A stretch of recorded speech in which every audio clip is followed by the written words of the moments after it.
안녕하세요. 우리 주변의 특별한 감동 사연을 바탕으로 재구성한 스토리를 전달하는 감동의 바다입니다. 구독과 좋아요, 알림 설정은 영상 제작에 큰 힘이 됩니다. 끝까지 시청 부탁드립니다. 오늘의 사연 시작합니다. 분당에 있는 한 주택 단지 매우 좁은 골목길 안으로 엄청난 크기의 대형 버스가 들어오더니 수십 명의 외국인들이 줄지어 내리기 시작합니다. 각종 카메라와 대형 촬영 장비들을 들고 내리는 그들은 갑자기 버스에서 내리다 말고 자기들끼리 다툼이 벌어진 듯 고함을 지르는데 바로 그 순간 버스 맞은편 주택에서 한 한국인 여성이 나오더니 이들에게 언짢은 목소리로 한마디를 건넵니다. 그녀의 말을 들은 외국인 일행들은 큰 충격을 받은 듯 서로의 얼굴을 쳐다보며 당황하고 마는데요. 과연 프랑스 촬영팀과 한국인 여성에게는 무슨 일이 있었던 것일까요? 안녕하세요. 저는 프랑스의 한 방송사 직원으로 근무하고 있는 스텔라라고 합니다. 저는 얼마 전 방송국 본사의 지시로 전혀 예상하지 않았던 한국의 분당이라는 도시로 출장을 발령받았는데요.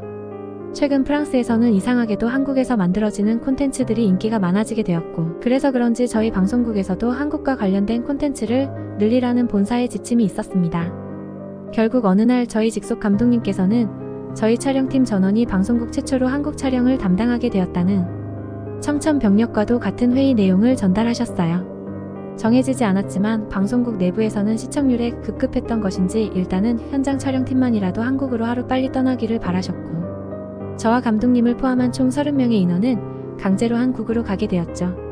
한국에 대해 전혀 모르던 저는 어쩔 수 없는 감독님의 지시로 한국에서 머무를 장기간의 숙박시설을 찾아보기 시작했고, 그 중에서도 매우 어렵게 조건에 맞는 곳을 찾아 약 일주일 뒤 곧바로 한국으로 떠나게 되었습니다. 감독님께서는 일단 한국으로 가서 촬영에 대해 생각해 보자고 했고, 자신의 지인이 한국의 분당이라는 도시에 있다며 일단은 그곳으로 가자고 하셨어요. 그런데 약 일주일 뒤 처음 도착한 한국의 공항에서 저희 촬영팀은 큰 실수를 저지르고 말았는데요. 저희 팀은 현장 촬영팀으로 근무하기에 상당히 많은 고가의 촬영 장비들을 필수적으로 챙겨야 하는데 이를 담당하던 막내 직원은 충격적이게도 프랑스의 공항에서 실수로 다른 비행기로 짐을 붙여버린 것이었고, 이러한 피해를 한국의 공항에 도착하고 알았다는 사실입니다. 1차 한국행 팀원이었던 저를 포함한 약 20명의 인원들과 감독님은 도저히 말이 나오지 않는 상황에 당황할 수밖에 없었고, 말 그대로 방송국 자산을 송두리째 날려버린 것이라 감독님께서는 눈물까지 흘리려고 하셨는데요. 한국에서의 모든 입국 심사마저 빠르게 마친 상황이었기에 프랑스로 돌아갈 수도 없는 노릇이었고, 그렇게 저와 감독님 그리고 약 20명의 인원은 허무한 표정만을 지은 채 인천공항의 바닥에 주저앉아 있었습니다. 그런데 바로 그때 한 한국인 승무원 직원분이 다가오더니 저희에게 도움이 필요하냐며 말을 걸어왔고, 작업을 담당했던 팀원은 망연자실한 표정으로 저희의 장비를 분실해버린 사건을 한국인 승무원분에게 설명했지만 그 누구도 이러한 사태를 해결해달라는 뜻은 아닌 그저 투정에 가까웠습니다. 그런데 놀랍게도 한국인 직원분은 저희의 출발지였던 프랑스 공항의 위치와 시간을 물어보시더니 약 10분 정도만 기다리면 짐의 행방을 알 수 있을 것 같다는 충격적인 말을 하셨는데요. 처음에는 지금 한국인 승무원분이 장난을 치는 건가라는 생각했지만 그녀의 표정을 보니 전혀 장난 같지는 않아 보였습니다. 하지만 한국도 아닌 프랑스에서 이미 촬영 장비 대부분을 다른 비행기로 보내버린 상태였기에 저와 감독님은 도대체 뭘 어떻게 하겠다는 건지 이해가 되지 않았죠. 그런데 한국인 승무원분께서는 프랑스의 공항에 마침 현장 근무를 하고 있는 한국항공사의 직원이 있다면서 현재 저희의 촬영 장비가 어디에 있는지 알아냈고, 다행스럽게도 다른 비행기로는 옮겨지지 않은 채 프랑스의 공항에 보관되고 있다는 믿을 수 없는 말을 했습니다. 충격적이게도 한국의 공항은 대부분의 나라들의 모든 네트워크 시스템이 구성되어 있었고, 더욱 충격적인 것은 프랑스의 공항조차 저희의 촬영 장비가 어디로 가야 되는지 몰라 우물쭈물거리고 있었다는 사실입니다. 다행스럽게도 프랑스에 있던 한국인 항공사 직원분께서는 저희의 촬영 장비들을 휴대폰 영상통화로 하나하나 확인해 주셨고, 저희 현장 촬영팀 전원은 인천공항의 말도 안 되는 디지털 시스템에 기가 막힐 노릇이었죠. 특히나 더욱 놀라웠던 사실은 한국인들의 일처리 속도였습니다. 기본적으로 프랑스에서는 단순한 행정처리 절차를 진행하더라도 무려 일주일 이상의 시간이 필요한데, 이곳 한국에서는 저희의 어려움을 확인하자마자 단 10분도 되지 않는 시간 만에 저희 촬영팀 장비의 후속 처리를 해주셨는데요. 한국인 승무원분께서는 현재 대부분의 해외 공항에 한국인 직원들이 현장 근무를 하고 있는 상태라며 이러한 돌발 상황에 대처하기 위한 매뉴얼도 마련되어 있어 다른 나라보다는 신속히 대처할 수 있다고 하셨습니다. 감독님께서는 정말 이런 나라는 처음 본다면서 지금의 믿기 어려운 상황을 미니 캠코더로 녹화하기 시작했고, 이에 더해 한국인 승무원분의 인터뷰까지 딸 수 있게 되면서 한국의 말도 안 되는 이러한 기술적인 인프라 시스템을 알려야겠다 감동을 받으신 듯 했습니다. 그런데 더욱 충격적인 사실은 프랑스에서 한국으로 오는 바로 다음 비행기로 저희의 짐이 도착하기로 했다는 사실이며, 심지어 한국인 승무원분께서는 저희의 후발 대원들이 온다는 것을 알자 그때까지 인천공항에 보관하고 있겠다며 안전한 보관 시스템까지 사용할 수 있게 해주셨어요. 실제로 미국에서 해외 촬영에서 이와 비슷한 사건이 있었는데, 그때는 미국의 공항 직원이 짐을 찾을 수 있는 시스템은 없다며 그저 알아서 처리하라는 대응 태도를 보였는데, 그것과는 완전히 상반되는 한국의 기술력과 인천공항의 인프라 시스템이었고, 감독님께서는 인천공항 네트워크 기술 덕분에 수억 원에 달하는 촬영 장비를 지킬 수 있었다면서 한국이 이런 선진국인 줄 몰랐다고 하셨고, 이제부터는 한국에서 보이는 모든 것을 캠코더로 녹화하시겠다고 하시면서 한국이라는 나라 자체를 알려야겠다고 하셨습니다. 그렇게 한국인 승무원분에게 저희 후발 대원의 전화번호를 전달해드린 뒤 저희 팀원 전체는 곧바로 감독님의 지인이 있는 분당이라는 도시로 출발했는데요. 매우 놀라운 사실은 공항에서 도시로 이동하는데 고작 지하철만 타면 된다는 사실이었습니다. 한국의 지인분과 전화통화를 마친 감독님께서는 한국은 공항과 지하철이 연결되어 있다면서 충격적인 말을 이어나가셨고, 저와 팀원들은 환호성을 질렀는데요. 실제로 다른 나라들에서 해외 촬영이 있었던 경우 이미 긴 비행시간으로 녹초가 되어 있음에도 공항에서의 교통 인프라가 너무 부실해서 공항 내부에서 노숙으로 잠을 자고 출발할 때도 많았는데, 한국에서는 이럴 필요 자체가 없었습니다. 심지어 공항과 연결되어 있는 한국의 지하철은 동시에 기차 터미널까지 같이 이용할 수 있는 시스템으로 만들어져 있었고, 난생 처음 보는 편리한 교통 시스템에 감독님께서는 연신 감탄사를 뿜어내시며 촬영하기 바쁘셨죠. 1차적으로 공항과 연결되어 있는 공항철도를 탑승해야 했던 저희 촬영팀은 한국말이 가능한 팀원의 도움으로 열차표를 구매할 수 있었는데, 여기에서도 한국은 남달랐습니다. 제일 선진국이라고 알려진 미국에서도 수십 명의 사람들이 한 번에 표를 뽑으면 오류가 발생해서 기계가 먹통이 되는데, 한국은 충격적이게도 키오스크 형태로 기차표를 편리하게 구매할 수 있었고 그 어떠한 오류도 발생하지 않았습니다. 더욱 신기했던 것은 기차표를 결제하는데 현금이 전혀 필요가 없고 신용카드로 전부 결제가 가능했다는 사실인데요. 모르는 분들도 있겠지만 미국은 물론 대부분의 유럽권 나라들은 아직도 키오스크에 현금을 넣어 사용하고 있어 키오스크의 의미가 없는데, 한국은 여기에서도 다른 나라들과는 한 단계 차원이 다른 선진국 기술력을 보이고 있었습니다.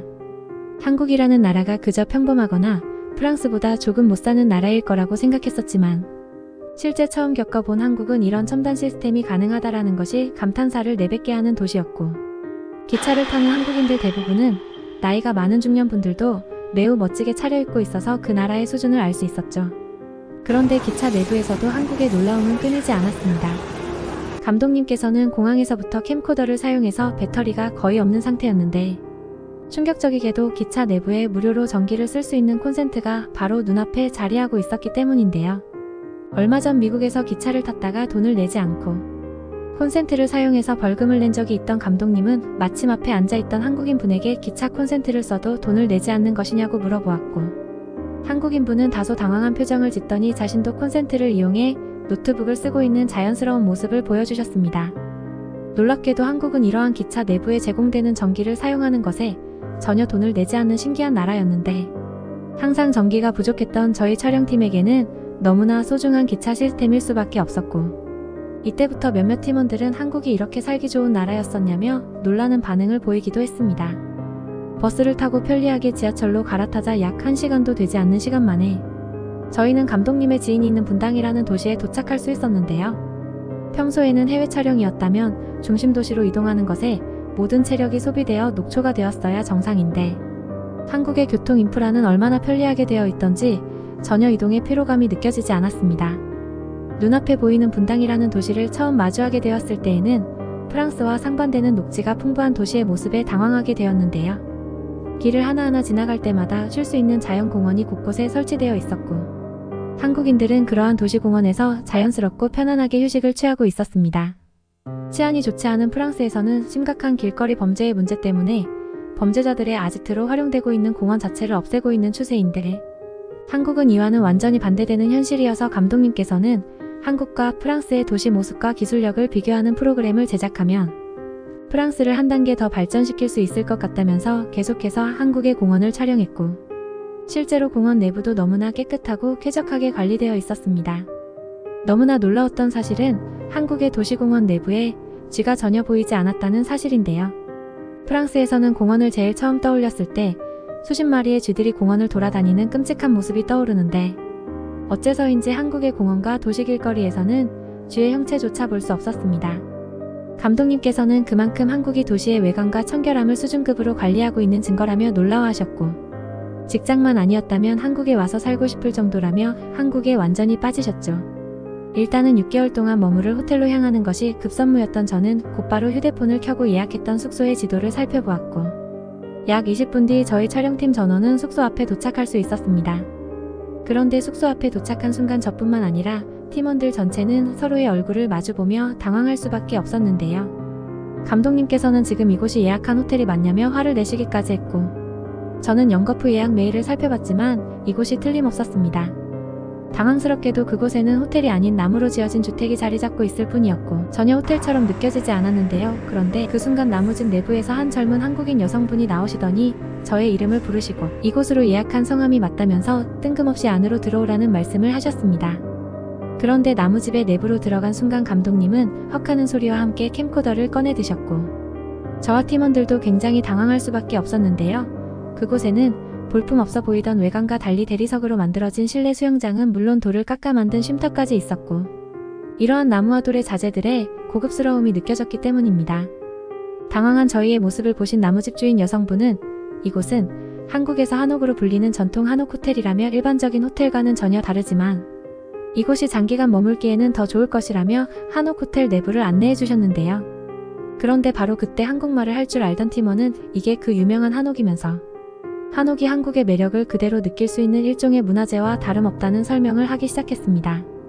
실제로 한옥 호텔 내부는 저희 촬영팀이 미국에서 머물렀던 비즈니스 호텔보다도 더욱 좋은 시설과 환경을 가지고 있었는데요. 나무와 대리석으로 만들어진 로비에는 나무 기둥과 목재 한국의 전통 창호를 이용한 품격 있는 모습이 보였고, 은은하게 풍겨져 나오는 한옥의 향기는 그야말로 마음이 편안해지기 시작했습니다. 그런데 한옥 호텔의 내부는 더욱더 놀라웠는데요. 침대가 있는 내부로 들어가는 순간 따뜻한 온기가 발을 타고 올라왔고, 눈앞에는 은은한 햇살이 쏟아지는 한국의 전통적인 멋이 어우러진 침실이 있었습니다. 신기하게도 침실 내부에는 디지털 제어 시스템을 이용해 방의 온도를 조절할 수 있었는데요. 이러한 작은 부분에서도 한국의 기술력이 느껴졌어요. 그리고 무엇보다 특별했던 것은 욕실이었고, 심지어 바닥까지 따뜻할 수 있다는 사실은 이번에 처음 알았답니다. 나무로 만들어진 대형 크기의 욕조는 미국의 호텔보다 더욱 깨끗하고 아름다웠고, 심지어 화장실 내부에는 센서를 이용한 위험 감지 시스템과 최신형 비데까지 설치되어 있었습니다. 말 그대로 한국의 전통을 온전히 느끼면서도 쉴 수 있는 최고급 한옥 호텔이었다는 게 너무나 큰 영감을 받으셨는지, 감독님께서는 한옥 호텔 내부의 촬영동의 허가를 받고 벌써 이곳저곳을 촬영하고 계시더군요. 온돌이라 불리는 한국의 난방 방식은 발바닥부터 따뜻해지니 마음마저 편안해졌고, 신기하게도 히터를 이용한 가동 방식이 아닌 이유 때문인지 목이 전혀 건조하지 않아서 너무나 좋았습니다. 그리고 역시나 한국답게 한옥 호텔 주변에는 빨래방부터 편의점, 심지어 공원과 지하철역까지 가까웠고, 말 그대로 이동을 하는 것에 시간을 들일 필요가 없는 편리한 인프라를 가지고 있더군요.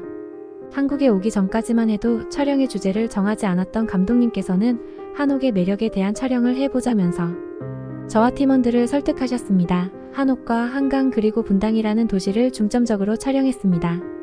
프랑스 방송국 본사에서도 처음에는 한국의 수도인 서울을 중심 소재로 하는 것이 어떻겠냐고 했지만, 실제로 저희가 보내준 분당의 도시 야경과 한옥 호텔을 보시더니 상당히 놀라워하는 반응을 보였는데요.